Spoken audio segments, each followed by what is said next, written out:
প্রিয় সাংবাদিক বন্ধুগণ, আসসালামু আলাইকুম। জরুরি ভিত্তিতে আপনাদেরকে আজকে আমরা একটু কষ্ট দিয়েছি, কারণ একটা অত্যন্ত গুরুত্বপূর্ণ বিষয় যেটা সম্পর্কে আপনার সরকারিভাবে সিদ্ধান্ত কিছুক্ষণ পরে হবেই বলেই আমরা জানতে পেরেছি। আমরা দায়িত্বশীল রাজনৈতিক দল হিসেবে আমাদের দায়িত্ব মনে করছি যে এই বিষয়টা সম্পর্কে আমাদের যে দলের যে বক্তব্য, সে বক্তব্যটা আপনাদের সামনে আগেই তুলে ধরা দরকার। আমার সঙ্গে আছেন আমাদের বরেণ্য শিক্ষক, অধ্যাপক এবং আপনার দেশের বরেণ্য রাজনীতিক, জাতীয় স্থায়ী কমিটির সদস্য ডক্টর মঈন খান। উনি এই বিষয়ে আপনাদের প্রশ্নগুলো জবাব দেবেন যদি কোনো প্রশ্ন থাকে। আর আমি টেকনিক্যাল সাবজেক্টে তো আপনার খুব বেশি পোক্ত নই, যে কারণে আমি শুধু পাঠ করব আর কি। প্রিয় সাংবাদিক ভাই ও বোনেরা, আসসালামু আলাইকুম। বাংলাদেশ টেলিযোগাযোগ নিয়ন্ত্রণ কমিশন বিটিআরসি সাম্প্রতিক ড্রাফট টেলিকম নেটওয়ার্ক ও লাইসেন্সিং রিফর্ম পলিসি 2025 উদ্যোগে বিষয়টি বাংলাদেশ জাতীয় দল বিএনপির দৃষ্টিগোচর হয়েছে। এই উদ্যোগ প্রশংসনীয় হলেও আমরা এই মুহূর্তে এই ধরনের একটা জাতীয় গুরুত্বপূর্ণ ক্ষেত্রে তড়িঘড়ি করে সিদ্ধান্ত গ্রহণ করার বিষয়ে আমাদের উদ্বেগ প্রকাশ করছি। এই নীতির উদ্দেশ্য হল লাইসেন্সিং পদ্ধতি সহজ করা, প্রযুক্তিগত অগ্রগতি উৎসাহিত করা, গ্রামীণ জনগণের ডিজিটাল অন্তর্ভুক্তি বাড়ানো, যা অবশ্যই ইতিবাচক একটি বিষয়।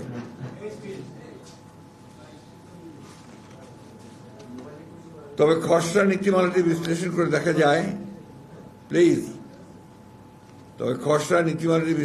দেখা যায় যে এটি গুরুতর সমস্যা রয়েছে, যা টেলিকম খাতে সমতাভিত্তিক ও টেকসই উন্নয়নে বাধা দিতে পারে। বিএনপি গঠনমূলক মনোভাব নিয়ে এই খসড়ার সম্ভাব্য দুর্বলতা, অস্পষ্টতা এবং বড় মোবাইল অপারেটরদের পক্ষে অধিক সুবিধা পাওয়ার কিছু ধারা তুলে ধরেছে, যা ছোট ও মাঝারি ব্যবসা প্রতিষ্ঠান এবং স্থানীয় উদ্যোক্তাদের ক্ষতিগ্রস্ত করতে পারে। আমরা সরকারকে জানাই, এই মূল গুরুত্বপূর্ণ নীতি বাস্তবায়নের আগে তারা যেন পূর্ণাঙ্গ আর্থিক ও সামাজিক প্রভাব বিশ্লেষণ এবং সংশ্লিষ্ট সব পক্ষের এসএমই, বিশেষজ্ঞ, ভোক্তা সংগঠনের সঙ্গে অংশগ্রহণমূলক আলোচনা করার পর নীতিমালা চূড়ান্ত করেন। বিশেষ করে সামনে জাতীয় নির্বাচনকে সামনে রেখে, বিবেচনায় রেখে এই ধরনের একটি জাতীয় গুরুত্বপূর্ণ নীতিমালা এ সময়ে একতরফাভাবে প্রণয়ন করা সমীচীন হবে না বলে বিএনপি বিশ্বাস করে। সম্ভাব্য সমস্যা ও চ্যালেঞ্জ: বাজারে একচেটিয়া আধিপত্যের ঝুঁকি, একাধিক সেবা খাতে মালিকানা রাখার নিষেধাজ্ঞা তুলে নিলে বড় মোবাইল অপারেটররা একাধিক খাতে একচেটিয়া নিয়ন্ত্রণ প্রতিষ্ঠা করতে পারবে। এতে প্রতিযোগিতা কমে যাবে, ছোট প্রতিষ্ঠানগুলো পিছিয়ে পড়বে। এসএমইদের আর্থিক সংকটে পড়ার আশঙ্কা দেখা দেবে। ডিরেগুলেশনের নিয়ন্ত্রণ শিথিল পরে এসএমই, বিশেষ করে স্থানীয় আইএসপি বা ছোট টেলিকম অপারেটরদের সম্পদ ও দায়বদ্ধতা নিয়ে সুস্পষ্ট দিক নির্দেশনা না থাকায় তারা বড় ধরনের আর্থিক সংকটে পড়তে পারে। বিদেশি মালিকানার অনির্দিষ্ট সময়সীমা, বিদেশি বিনিয়োগকারীদের জন্য মালিকানার সীমা নিয়ে অস্পষ্টতা আছে, যা বিনিয়োগ নিরুৎসাহিত করতে পারে এবং খাতের স্থিতিশীলতা বিঘ্নিত করতে পারে। 2. অস্পষ্ট ও অনির্ধারিত বিষয়: ক্রস ওনারশিপের ফাঁকফোকর, উলম্ব ও সমান্তরাল মালিকানার বিষয়ে পরিষ্কার ব্যাখ্যার অভাবে বড় কোম্পানিগুলো আরও বাজার দখল করে নিতে পারে। এন্টারপ্রাইজ সার্ভিসের সীমা স্পষ্ট। মোবাইল অপারেটরদের ফাইবার ভিত্তিক ব্যবসা সংযোগ সেবা কোথাও সীমাবদ্ধ তাই স্পষ্ট নয়, ফলে বিবাদ ও অসাম্য তৈরি হতে পারে।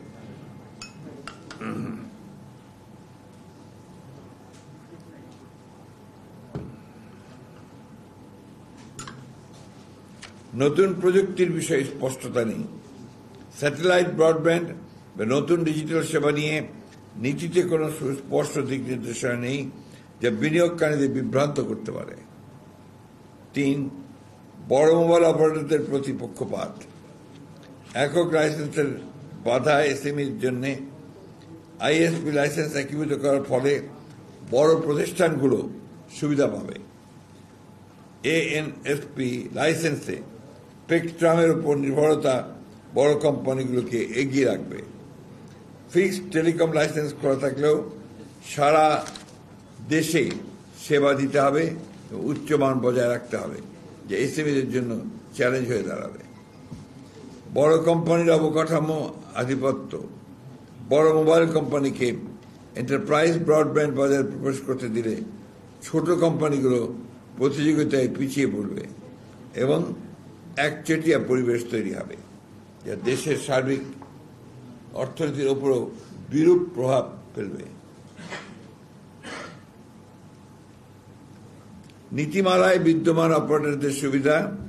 কিছু নীতিমালায় স্পষ্টভাবে বড় কোম্পানির সুবিধা বজায় রাখা হয়েছে, যা প্রতিযোগিতায় নয় বরং আধিপত্য বাড়াবে।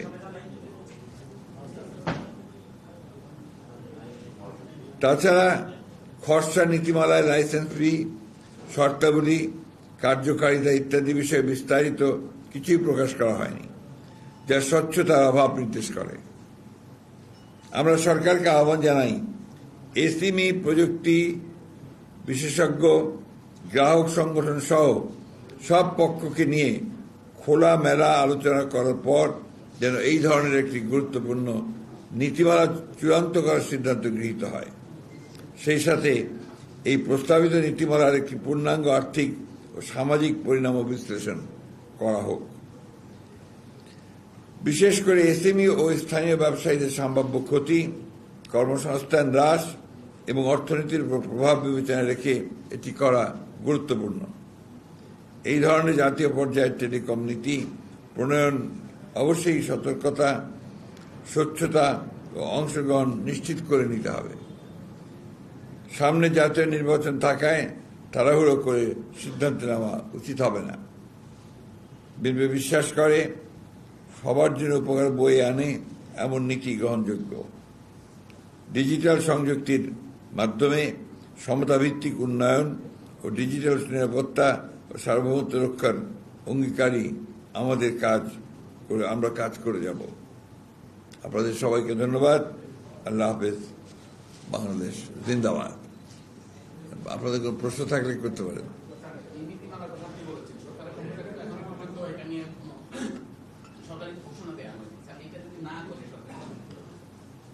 সরকার হয়তো ঘোষণা দেয়নি,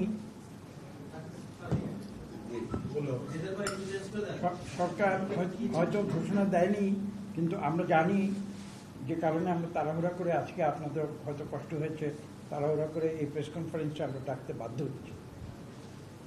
সরকার আমরা জানতে পেরেছি যে আজকে বিকেল 2:30টার সময় তারা এই নীতিমালা সংক্রান্ত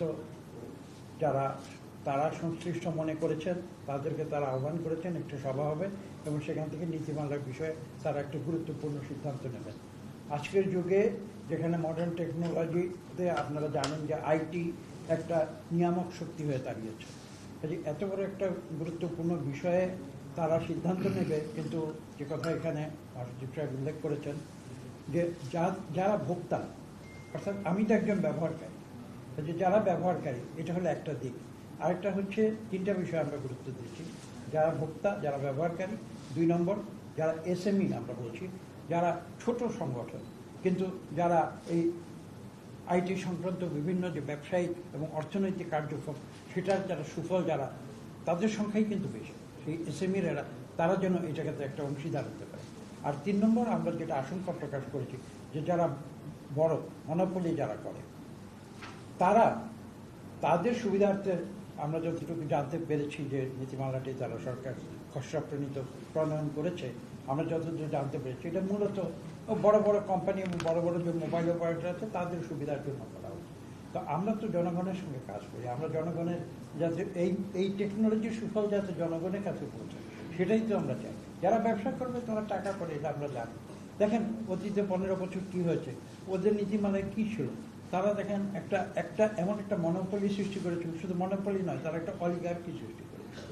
অর্থাৎ তাদের যে সমর্থন পুষ্ট কিছু সীমিত সংখ্যক লোক তারা সমস্ত অর্থনীতির সুফল পাবে। আজকে আমরা তো প্রত্যাশা করি আজকে জনগণের যে সংগ্রাম, ছাত্র জনতার যে এবং আত্মদান, তার ফলে যে সরকার এসেছে, একটা কেয়ারটেকার বা ইন্টারিম গভর্নমেন্ট যেটা এসছে, যারা গণতন্ত্রে আমাদেরকে নিয়ে যাবে, সেই উত্তরণের জন্য যারা কাজ করছে, আমরা তো তাদের কাছ থেকে ভিন্ন কিছু আসবে। এবং সেই কারণেই কিন্তু আমরা নিজেরা একটু আগ বাড়িয়ে এই সিদ্ধান্ত নেবার আগেই কিন্তু আমরা সরকারের কাছে আপনাদের মাধ্যমে এবং দেশবাসীর কাছে আমরা জানাতে চাই যে আমাদের মতামতটা কি। আমরা কিন্তু মডার্ন টেকনোলজির বিস্তার চাই, এটা কিন্তু কেউ ঠেকাতে পারবে না। দুনিয়ার সভ্যতার যে প্রগতির যে সামনের দিকে যায় সেটা কিন্তু সামনের দিকে যাবে, সেটা কেউ ঠিকই ব্যক্তিগতভাবে কেউ ঠেকিয়ে রাখতে পারবে না, বা দলগতভাবে কেউ আমরা ঠেকিয়ে রাখতে পারবো, এমনকি কোনো ইন্ডিভিজুয়াল একটি সরকারও কিন্তু সেটা ঠেকিয়ে রাখবে, সামনের দিকে যাবে। কিন্তু আমাদের যে বিএনপি আমরা যেভাবে চিন্তা করি, আমরা সভ্যতার সামনের দিকে যাব, টেকনোলজির সামনের দিকে যাব, কিন্তু তার সুফলটা যেন জনগণের কাছে পৌঁছায়। সেই উদ্দেশ্য নিয়ে কিন্তু আজকে মহাসচিব যে বক্তব্য দিয়েছে সেটা আপনারা শুনেছেন। ছোট উদ্যোক্তারা ক্ষতিগ্রস্ত হবে এবং দেশীয় বিনিয়োগটা ক্ষতিগ্রস্ত হবে, সেই সঙ্গে বেকারত্ব বাড়বে, কারণ মাঝখানে অপারেটর, ছোট অপারেটর, ছোট আইসি সবাই কিন্তু কাজ হারাচ্ছে বা হারাতে হচ্ছে। আমি যেটা বলেছি যে যেভাবে এটা আমরা যতদূর জানতে পেরেছি, এমন দেখেছি সরকার তো একটা খসড়া প্রস্তুত করেছে এবং যেটা আজকে সবাই তারা হয়তো আমরা যতটুকু জানি আজকে সবাই সেটা অনুমোদন করে নতুন একটা নীতিমালা আসবে। কিন্তু এখানে যে বিষয়গুলো অত্যন্ত স্পষ্টভাবে প্রত্যেকটি বিষয় আইটেম ওয়াইজ স্পষ্ট করে দিয়েছেন, আপনারা ডকুমেন্টের কপিও পাবেন, আপনারা দেখতে পারবেন যে এখানে 3টা বিষয় আমি একটু আগে বলেছি যে বড় মোবাইল অপারেটর তারা একটা বিরাট সুবিধা পাবে, আর যারা বাংলাদেশের অভ্যন্তরে যারা বড় রকমের ইনভেস্টমেন্ট করতে পারে তারা একটা সুবিধা পাবে। এবং সুবিধার টার্গেট যেটা হওয়া উচিত আমরা মনে করি একটা গণতান্ত্রিক সমাজে সাধারণ মানুষ যাতে সুযোগ সুবিধাটা পায়, কিন্তু সেইটা কিন্তু এই যে প্রস্তাবিত নীতিমালা আমরা যতদূর জানি যে সেখানে কিন্তু সেটা অনুপস্থিত। এবং এটা আমাদের মূল বক্তব্যই কিন্তু সেটা, আমরা এমন নীতিমালা করব যে এই নীতিমালার সুফল দেশের মানুষ। এবং একটা কথা আছে এখানে দেখুন যে গ্রামীণ যে আমাদের জনগোষ্ঠী, বাংলাদেশের মানুষের এখনো তো একটা বিশাল জনগোষ্ঠী গ্রাম অঞ্চলে বসবাস করে, সেখানে তাদের সুলভ মূল্যে তাদের কাছে ইন্টারনেট সুবিধা পৌঁছে দেয় এবং তাদের কাছে এই যে টেকনোলজি, এবং আজকাল আপনারা জানেন যে এআই যেটা আজকের পৃথিবীকে যারা যে ঢেউ তুলেছে এআই, সেই এআই এর যে সুফল সেটা যদি সাধারণ মানুষের কাছে না পৌঁছায় তাহলে তো এই টেকনোলজি আমরা দেখেন আমরা তো রাজনীতি করি, বিশেষজ্ঞের কথা এখানে আমরা বলেছি, বিশেষজ্ঞরা তারা আমাদের উপদেশ দেবেন, কিন্তু আমি এটা বিশ্বাস করি বিশেষজ্ঞরা কি করবেন, তারা they will give us the policy option, কিন্তু যারা জনগণের প্রতিনিধি they will take the policy decision. এখানে পলিসি অপশন এবং পলিসি ডিসিশন এইটা কিন্তু আলাদা করে দেখতে হবে। এখন যারা বিশেষজ্ঞ যাদের কাছে পলিসি অপশন দেয় তারা যদি পলিসি ডিসিশন নিয়ে নেয় তাহলে কিন্তু সংঘাত সৃষ্টি হবে। স্যার, এখানে আপনারা কি বিএনপির পক্ষ থেকে ড্রাফট পলিসির উপরে কোনো রিকমেন্ডেশন আমরা তো আমাদের কিছু মতামত এখানে দিয়েছি। এখানে বলা আছে, আপনারা লক্ষ্য করবেন যে সরকার কিন্তু এই যে কোনো এত বিশাল এত গুরুত্বপূর্ণ বিষয়ে যখন একটা নীতিমালা তৈরি হয় তখন তো এটা মানুষের কাছ থেকে মতামত নেওয়া কথা, বা যারা পার্টি এটা এই সঙ্গে যারা সংশ্লিষ্ট তাদের মতামত নেওয়া কথা। এখানে বলা আছে যে সরকার এ ধরনের কোনো মতামত নিয়েছে বলে আমাদের জানা নেই, আমাদের কাছে কোনো মতামত চাই। অন্য সময় যে কোনো সময় যদি জনস্বার্থ বিরোধী কোনো কিছু হয়, সংশ্লিষ্ট পক্ষগুলো আগে থেকেই প্রেস কনফারেন্স অথবা তাদের আন্দোলন দেখি। এই ক্ষেত্রে আপনারা যে কয়েকটা প্রতিবন্ধকতা বলেছেন তার মধ্যে একটা হচ্ছে যে ছোট যে টেলিকম অপারেটরগুলো আছে তারা ক্ষতিগ্রস্ত হবে, তারা তাদের উদ্বেগের কথা কিংবা এই ধরনের আপনাদের কাছে এসেছে বা উদ্বেগের কথা কোনো মাধ্যমে বলেছে কিনা, এক। আর দুই হচ্ছে যে আগামী নির্বাচনের আগে তাড়াহুড়ো করে এই ধরনের করার জন্য নির্বাচন বাধাগ্রস্তের সাথে বা দেশের অগ্রযাত্রা এই দুটোর সাথে কোনো ধরনের সাংঘর্ষিক কি এই নীতিমালা দুটোর একটু ভ্যালি? দেখুন, এই নীতিমালা কোনটার সঙ্গে সাংঘর্ষিক সেটা কিন্তু এখানে বিস্তৃত বলা আছে, ব্যাখ্যা করা আছে। আমরা জনগণের স্বার্থটা বড় বিবেচনা করি এবং আমরা যে কথাটা নির্বাচনের সঙ্গে সংশ্লিষ্ট যে বিষয়টি আপনি জানতে চেয়েছেন তার উত্তরটি কিন্তু এখানে বক্তব্যে বলা আছে। আমরা বলেছি যে নির্বাচনের আগে এই স্বল্প সময়ে তারা দীর্ঘ 11 মাস কিন্তু এটা নিয়ে কোনো কথা বলেনি। এখন এই সময়ে এসে তড়িঘড়ি করে এটা করাটা এটা আমরা সঠিক মনে করি না। মানুষের সঙ্গে আলোচনা করা একটা কনসালটেটিভ প্রসেস যাকে বলা হয়, সেই কনসালটেটিভ প্রসেসটা তাদের এই যে তারা ডিসিশন নিতে যাচ্ছে সেখানে অনুপস্থিত, এবং সেটাই কিন্তু আমাদের জন্য উদ্বেগের বিষয়। বড় মোবাইল অপারেটরদের সুবিধার কথা বলছিলেন, একটা বড় মোবাইল অপারেটর গ্রামীণফোন। আপনার এটা আমি অধিকতর ব্যাখ্যায় যেতে চাই না, আমি কোনো প্রতিষ্ঠানের নাম করে বলতে চাই না, কিন্তু এটা অবভিয়াস, এটা আমরা আমাদের বক্তব্যে বড় কোম্পানিগুলো কি সুবিধা দেওয়ার জন্য এই সিদ্ধান্ত নেওয়া হয়? সরকারের স্বার্থ কি? সরকার কোন উদ্দেশ্যে দেখুন, আমি কিন্তু এটা উত্তর ইতিমধ্যে দিয়ে দিয়েছি। আপনার বিগত সরকারের উদাহরণ আমরা দিয়েছি। এখানে দেখুন, প্রতিটি সমাজে এবং যারা রাষ্ট্র ব্যবস্থাকে যারা নিয়ন্ত্রণ করে তারা সবসময় চায় দেখুন একটা অলিগার্কির মাধ্যমে। আগে একটা মনোপলি ছিল, কিন্তু দেখেন আমি এই কথাটি স্পষ্ট করে দিতে চাই, বিশ্বের সবচেয়ে বড় ক্যাপিটালিস্টিক দেশ কিন্তু হচ্ছে আমেরিকা। এই আমেরিকার দেশে পর্যন্ত একটি আইন আছে এবং ইউরোপীয় এই আইনটা অত্যন্ত গুরুত্বপূর্ণ আইন আছে যাকে বলা হয় অ্যান্টি মনোপলি অ্যাক্ট। কিন্তু তারা কিন্তু ক্যাপিটালিস্টিক সমাজ ব্যবস্থা এবং অর্থনৈতিক ব্যবস্থা হওয়া সত্ত্বেও তারা কিন্তু জানে যে মনোপলি একটা এমন পর্যায়ে যদি চলে যায় তাহলে কিন্তু তাদের ক্যাপিটালিস্টিক ব্যবস্থা ভেঙে পড়বে। কাজে তারা কিন্তু সতর্ক এবং এটাকে বলে চেক অ্যান্ড ব্যালেন্স তারা সিস্টেমের মধ্যে করে রেখে। কিন্তু আমাদের এখানে কিন্তু এখানে এই নীতিমালা সেই ধরনের কোনো চেক অ্যান্ড ব্যালেন্স নেই, সেই কথাটি কিন্তু আমরা বলছি। সবকিছুর পিছনে তো রাজনীতি। এখন বড় অপারেটরদের সুবিধা দিয়ে যখন রাজনৈতিক ক্ষমতায় থাকে তারা হয়তো কোনোভাবে লাভবান হয়, এদের তো কোনো রাজনীতি নেই, এদের আসলে ভীষণটা কি, এটা কেন এটা করতে হবে? আমার মনে হয় যে সবকিছু বিষয়ে আমরা যথেষ্ট ইতিমধ্যে সময় নিয়েছি এবং আপনারাও একটু অভিজ্ঞ সাংবাদিকেরা অভিজ্ঞতার আলোকে তারা আমাদের কাছ থেকে আরো কিছু কিছু জানতে চাচ্ছেন। আমাদের বক্তব্য এই পর্যন্তই। সেটা হচ্ছে আপনার কি মনে করেন যে লেয়ার তো কমে যাচ্ছে, সুনির্দিষ্ট কয়েকটা মোবাইল অপারেটরের কাছে নিয়ন্ত্রণের ক্ষমতাটা যাচ্ছে, এর ফলে রাজনৈতিক সামাজিক অস্থিতিশীলতা তৈরির এক ধরনের সুযোগ সৃষ্টি হবে কিনা সেটা আমি ইতিমধ্যে ব্যাখ্যা করেছি। এটা এমন একটা টেকনোলজি আজকে এটা কিন্তু হাইটেকের মধ্যে পড়ে, এমন একটা টেকনোলজি, কিন্তু বাস্তবতাটা হচ্ছে এই হাইটেক কিন্তু একদম নিম্ন স্তরে সাধারণ মানুষের জীবনে প্রভাব ফেলতে পারে এবং ফেলছে, আপনি সারা দুনিয়াতে দেখছেন। কাজেই এখানে কিন্তু বিষয়টা কিন্তু এটা প্রতিটি গ্রামের একজন নিরীহ মানুষ তার উপরেও কিন্তু এর প্রভাব পড়বে, সেই জন্য এটা এই প্রশ্নটার সম্পৃক্তি করি, সেটা যদিও আপনি স্পিক করেছেন, সেটি হচ্ছে যে এর মাধ্যমে কি সরকার অন্যান্য দিকটায় ফোকাস বেশি দিচ্ছে, নির্বাচনের যে জায়গাটায় সেটি কমে যাচ্ছে, সেটি কি আবার কি হয়? আমার মনে হয় যে আমরা যেটা বলেছি এটা একদম পুরোপুরিভাবে স্বয়ং সম্পূর্ণ, এর বাইরে আর কোনো কথা বলার কোনো সুযোগ আমাদের কাছে আজকে নেই। এই নীতিমালা অবশ্যই জনবান্ধব হওয়া উচিত এবং আপনারাও কিন্তু বলেছেন যে আগামী নির্বাচনকে সামনে রেখে এই ধরনের নীতিমালা দেওয়া উচিত। তো আমরা কোনোভাবে কিন্তু উচিত না বলিনি, আমরা উচিত না বলিনি, কাম্য নয়। নির্বাচন নিয়ে আসলে এই সংবাদ সম্মেলন নির্বাচন নিয়ে আসলে একটু নীতিমালার মতো কিছু তো বলা উচিত। ব্যাপার হচ্ছে যে এটা আমরা আপনারা লক্ষ্য করেছেন নিশ্চয়ই যে আমরা অত্যন্ত সতর্কতার সঙ্গে আমরা বর্তমান যে রাজনৈতিক পরিস্থিতি, গণতন্ত্র উত্তরণের যে পথ, সেই পথকে মসৃণ রাখা এবং আমরা যে লক্ষ্যে এতগুলো প্রাণ গেছে সেই প্রাণের বিনিময়ে আমরা যেন সুস্থ সুন্দরভাবে যেতে পারি সেই পথেই আমরা হাঁটছি। যে কারণে আমরা কোনো রকমের এমন কোনো আপনার বিষয় অবতারণা করতে চাই না যেটা আপনার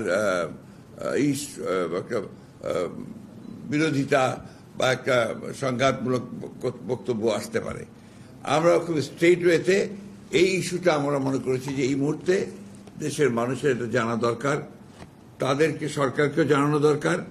আমাদের as a responsible political party আমরা আমাদের দায়িত্ববোধ থেকে আমরা এই জিনিসটা জনগণের সামনে আপনাদের মাধ্যমে তুলে ধরলাম।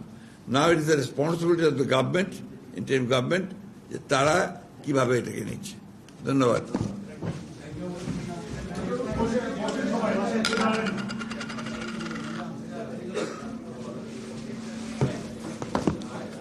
বড় চালাক সবাই।